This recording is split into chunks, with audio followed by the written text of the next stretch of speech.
wakhipha imali etransport, wakhipha imali yonke imali yokudla endleleni yonke imali. Hayi makushaya insuku zokuhamba sihambe emotweni esasihamba ngayo sasiba u6. Kwakuyimi uMajotha, uMdumazi, uSigwebo. Kubo ubonga khona umfo wasemzimkhulu abathi ubonga kaMfeka. Kuzoba lo wesi6. Sihamba ngemonto eyodwa. Masihamba siba u6 la emontweni. Mina ngifike ngihamba nomuntu osifazane kule monto. Yabo. Ngifika kule monto akangaba bikho umuntu okhombisa ukuthi hayibo lo muntu engimfica la emontweni ngoba bonke labantu bangifica sengisemontweni mina ngangihamba ngibakoleka akekho akakhombisa ukuthi hayibo lo muntu engimfica emontweni ngiyamazi lo muntu lona khona into engihlanganisa naye. Sihambe size siyofika eThekwini. Masihamba nje eThekwini sasihamba shutha izithombe. Ngiyacabanga mhlawumbe bakhona abakunothisa lokho zikhona mina manje lezi zithombe. Kwabashutha bafaka Facebook mina ngangihleli phambili ngidriver sihleli nobonga.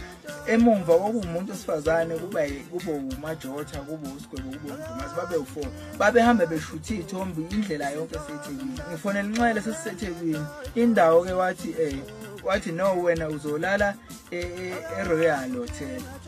Kita okay. Athi Thuthani ngithi yabethi wena uzolala la eRoyal.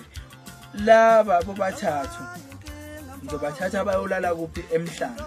Ngibabhukhele khona. So angifuni ukuhlanganisa nama artists because alona athi nangampela ngamna inkinga ngiphume nekhwama zami ngingene ngithatha isikhiye la reception sikhuphuke sesirumini behambe labo uMajotha noSigwebo noMdumazi noDriver behambe beye eMhlanga kungamna inkinga cha kube right ekseni mama sivuka kufanele bevuke bezongithatha la ngangilele khona ehotel nangampela befike besithathe nosisi sihambe siye Rezal la wakurezwa khona eICC ngoLesihlanu njalo ekseni maqedwe iRezal nangampela siphinde singene emontweni futhi siphinde sibuye sizilapha sizehotel efike beshiye futhi ehotel ekseni ngesonto sesibuyile emuva cha befike bezongithatha futhi ngemonto njengendlela okwakade kwenzeke ngakhona